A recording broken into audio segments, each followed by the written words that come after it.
Hi అండి, welcome back to my channel all about అర్చన.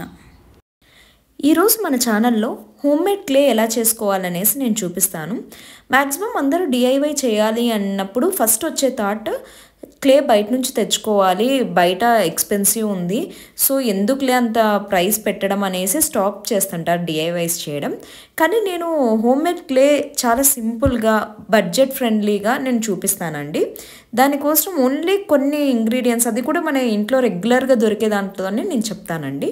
మనము clay కోసం యూస్ చేసే బౌల్స్ వచ్చేసి మనము ఇంట్లో వాడకుండా పక్కన ఉంచినవి తీసుకుంటే బెటర్. దాంట్లో మళ్ళీ ఏ ఫుడ్ కానీ అలా ప్రిపేర్ చేయకుండా ఉంటే మంచిదండి. నేను ముందుగా మీకు ఇంగ్రీడియంట్స్ చెప్తాను, సో అవన్నీ మీరు రెడీగా ఉంచుకుంటే నాతో పాటు ప్యారలల్గా ప్రిపేర్ చేయొచ్చు క్లేని. ముందుగా వచ్చేసి కార్న్ఫ్లోర్, ఇది రెగ్యులర్గా ఇంట్లోనే ఉంటుంది. ఫెవికాల్ అండ్ కొద్దిగా coconut oil and white colour paint అండి. మెజరింగ్ కోసం ఒక కప్పు తీసుకొని ఆ మెజరింగ్ కప్తో ఎంతైతే మనం కార్న్ఫ్లోర్ తీసుకుంటున్నామో సేమ్ క్వాంటిటీ ఫెవికాల్ తీసుకోవాలి. దాంతోపాటు 2 టేబుల్ స్పూన్స్ కోకోనట్ ఆయిల్ తీసుకోవాలి. కొద్దిగా అక్రిలిక్ కలర్ నేను ఇప్పుడు వీడియోలో చూపిస్తున్న విధంగా మిక్స్ చేసి కన్సిస్టెన్సీ ఇలా రావాలండి. లంప్స్ లేకుండా బాగా మిక్స్ చేసిన తర్వాత దీన్ని హీట్ చేయాలండి. ఓవెన్ ఉన్న వాళ్ళు ఓవెన్లైనా పెట్టచ్చు, లేని వాళ్ళు వచ్చేసి నేను ఇప్పుడు చూపిస్తున్నాను కదా, ఒక నాన్ స్టిక్ ప్యాన్ తీసుకోండి. కోటింగ్ వెళ్ళిపోయి మనం యూస్ చేయకుండా పక్కన ఉంటుంది కదా, అది తీసుకొని చాలా లో హీట్లో ఇది చేయాలండి. లో హీట్లో కాకుండా హై హీట్లో చేస్తే ఇది త్వరగా గడ్డగట్టేసి గట్టిగా అయిపోతుంది. సో ఎంత వీలైతే అంత లో హీట్లో పెట్టి చేయండి. ఒకవేళ మీరు కనుక ఓవెన్లో చేసే పాటైతే కంప్లీట్గా టెంపరేచర్ ఒకేసారి సెట్ చేయకుండా 2 to 3 సెకండ్స్కి ఒకసారి బయటికి తీసి బాగా మిక్స్ చేస్తూ చేయండి. ఎందుకంటే మనం చేసే ప్రాసెస్లో మనకి ఉంటలు అనేది కడుతుందండి. నేను వీడియోలో చూపిస్తున్న విధంగా అలా ఉంటలు కట్టినప్పుడు అది బయటికి తీసి బాగా మిక్స్ చేస్తూ ఉంటే ఉంటలు అనేది ఉండదు. ఇప్పుడు కన్సిస్టెన్సీ చూస్తున్నారు కదా, ఇలా వచ్చేంత వరకు బాగా మిక్స్ చేస్తూ చేయాలి. మనం చేతితో టచ్ చేస్తే కొద్దిగా బంకగా ఉండాలి, అదే అరచేతికి తగిలితే అతుక్కోకుండా ఉండాలండి. అంతవరకు వచ్చిన తర్వాత మనము స్టవ్ ఆఫ్ చేసి పక్కకు తీసేసుకోవచ్చు. స్టవ్ మీద హీట్ చేసేవాళ్ళు 4 to 5 minutes టైం అయితే సరిపోతుంది. అదే ఓవెన్లో చేసే వాళ్ళైతే ఎవ్రీ 3 minutesకి మనము టైమర్ సెట్ చేసుకోవాలి. అలా 3 intervals చేయాలండి. మొత్తంగా మనం స్టవ్ మీద నుంచి దించిన క్లేని బాగా చపాతి పిండిని కలిపినట్టు బాగా కలపాలండి. ఎందుకంటే మనం అలా ఎంత బాగా మెత్తగా కలిపితే మనకు అంత సాఫ్ట్గా ఉంటుంది క్లే. అది హీట్ మీద ఉన్నప్పుడే మనము కలపడం వల్ల అది బాగా సాఫ్ట్గా ప్లఫీగా అవుతుంది. కానీ ఏమిటంటే ఇది వేడిగా ఉంటుంది కాబట్టి బొబ్బలు వచ్చే ఛాన్సెస్ ఉన్నాయి. సో ముందుగా మనం చేతికి ఆయిల్ కానీ లేదా గ్లౌజెస్ వేసుకొనైనా కలిపేయచ్చండి. నాకు ఇది అలవాటే కాబట్టి నేను చేతులతోనే కలిపేస్తున్నాను. మీకు ఒక పాయింట్ చెప్పడం మర్చిపోయానండి. గ్లూ యాడ్ చేసేటప్పుడు ఫెవికాలే యూస్ చేయండి. వేరే గ్లూస్ యాడ్ చేసామనుకోండి, ఇప్పుడు లైక్ కొన్ని కలర్ ఉండే గ్లూస్ ఉంటాయి, మనం అవి యూస్ చేస్తే క్లే అనేది ఆ కలర్లో టర్న్ అవుతుంది. సో మనము ఫెవికాల్నే యూస్ చేస్తే బెటర్ ఆప్షన్ అండి. ఈ క్లేని మనం ఎన్ని రోజులైనా స్టోర్ చేయొచ్చండి. జిప్లాక్ బ్యాగ్లో పెట్టేసి ఎయిర్ టైట్ కంటైనర్స్లో పెడితే ఆల్మోస్ట్ 2 to 3 months మనం స్టోర్ చేసుకోవచ్చు. 2 to 3 months కాబట్టి maybe colour turn away chance ఉందనుకుంటారేమో, కానీ మనము ముందుగా white colour acrylic paint use చేసాం కదా, సో దానివల్ల ఇది ఎల్లోగా కూడా టర్న్ అవ్వదండి. మనం క్లేని బాగా కలిపామా లేదా అనే డౌట్ కనుక మీకుంటే ఒక 2 టెస్ట్లు ఉన్నాయండి. అవి మనము ఇప్పుడే చేసేస్తే ఆ డౌట్ కూడా ఉండదు. మనము కొద్దిగా క్లే తీసుకొని నేను వీడియోలో చూపిస్తున్న విధంగా దాన్ని పుల్ అవుట్ చేస్తే టియర్ డ్రాప్ షేప్ వచ్చిందనుకోండి, అది మంచిగా క్లే అనేది మంచిగా కలిపినామనేసి అర్థం అండి. ఇంకొకటి ఏంటంటే మనం ఫోల్డ్ చేసినప్పుడు క్రాక్స్ రాకూడదు, అప్పుడు అది పర్ఫెక్ట్గా ఉన్నట్టు. మనం ఇప్పుడు చేసిన క్లేతో ఏదన్నా ఐటమ్ కానీ ప్రోడక్ట్ కానీ మనం చేసినప్పుడు అది కింద పడినా కూడా విరగదండి అంత ఈజీగా. ఇంకోటి ఏంటంటే దీంతో మనం ఏదన్నా జ్యువెలరీ కానీ ఏదన్నా ఐటమ్ చేసేటప్పుడు దానికి డీటెయిలింగ్స్ ఇచ్చేటప్పుడు చాలా క్లారిటీగా నీట్గా కనిపిస్తాయి.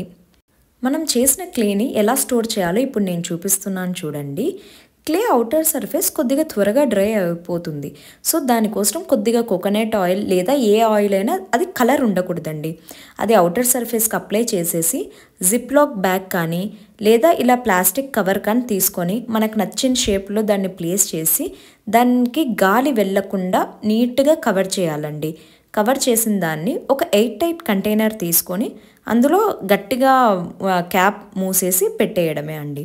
ఈ క్లేతో ఇమీడియట్గా అయినా మనము నచ్చిన ఐటమ్స్ క్రియేట్ చేసుకోవచ్చు, లేదా స్టోర్ చేసుకొని ఎప్పుడైనా యూస్ చేయొచ్చండి. ఇంకోటి ఏంటంటే ఈ క్లేతో మనం ఏదన్నా ఐటమ్ చేసింది డ్రై అవ్వడానికి మనకు ఆల్మోస్ట్ 24 hours టైం అయితే పడుతుందండి. అంత ఈజీగా త్వరగా డ్రై అవుట్ అయిపోదు అది. ఈ క్లేతో కొన్ని ఐటమ్స్ ప్రిపేర్ చేసి మీకు చూపిద్దామనేసి నెక్స్ట్ రోజు మార్నింగ్ ఇలాంటి మౌల్స్ నా దగ్గర ఉన్నాయండి, ఫ్లవర్ మౌల్స్. దాంతో సింపుల్గా మౌల్స్లో ప్లేస్ చేసి చూపిద్దామనేసి నేను ఓపెన్ చేశాను. చూడండి ఎంత సాఫ్ట్గా ఉందో. నెక్స్ట్ రోజు అయినా కూడా ఇలా మనము ఎయిర్ వెళ్ళకుంటే అది ఎన్ని రోజులైనా మెత్తగా ఉంటుందండి.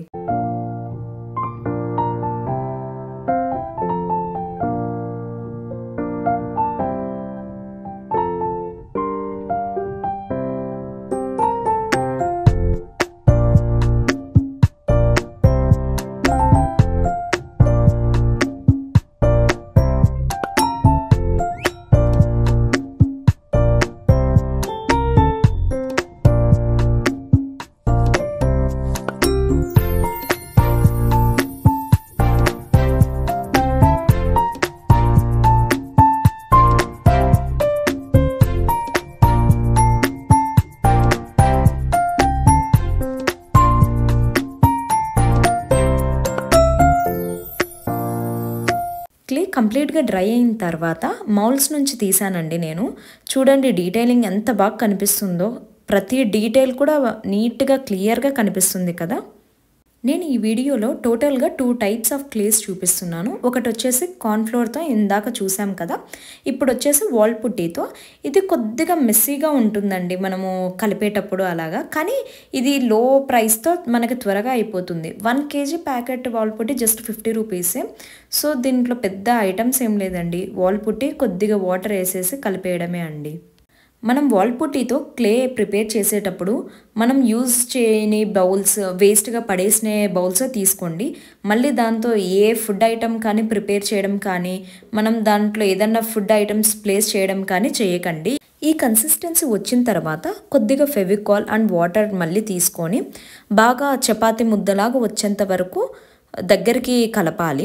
దాని తర్వాత ఒక సర్ఫేస్ మీద కొద్దిగా ఆయిల్ అప్లై చేసేసి మనం చపాతీ పిండి కలిపినట్టు సేమ్ ప్రాసెస్ అండి. మనము కార్న్ఫ్లోర్తో చేసినప్పుడు ఎలా అయితే బాగా మిక్స్ చేసామో లమ్స్ లేకుండా, సేమ్ అలాగే బాగా దగ్గరకు వచ్చేంత వరకు, ఏ ఉంటలు లేకుండా సాఫ్ట్గా అయ్యేంత వరకు మిక్స్ చేయాలి. బాగా కలిపిన తర్వాత మధ్య మధ్యలో చెక్ చేస్తూ ఉండాలి. మనం ఇలా బెండ్ చేసినప్పుడు ఏదైనా క్రాక్స్ వస్తున్నాయా లేదా సాఫ్ట్గా అయ్యిందా అని చెక్ చేస్తూ బాగా కలపాలి.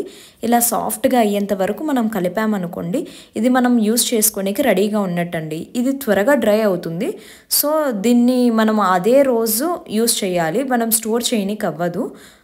ఇలా బెండ్ చేసినప్పుడు ఏమి క్రాక్స్ లేవంటే ఇది రెడీ టు యూజ్ అండి. ఇప్పుడు మనము ఇది యూజ్ చేసేటప్పుడు మనము ఒక వెట్ క్లాత్ని తీసుకొని దాంట్లో ప్లేస్ చేస్తూ కొద్ది కొద్దిగా తీసుకుంటూ మన ఆర్ట్ చేయాలండి. లేదంటే ఇది త్వరగా డ్రై అయిపోతుంది, మనం యూజ్ చేయడానికి కూడా పనికిరాదండి. ఈ క్లేతో ఏ ఆర్ట్ చేశాననేసి నేను నెక్స్ట్ వీడియోలో అప్లోడ్ చేస్తానండి. మీకు కనుక ఈ వీడియో నచ్చినట్లయితే please like, share and subscribe to our channel. Thank you for watching. Bye.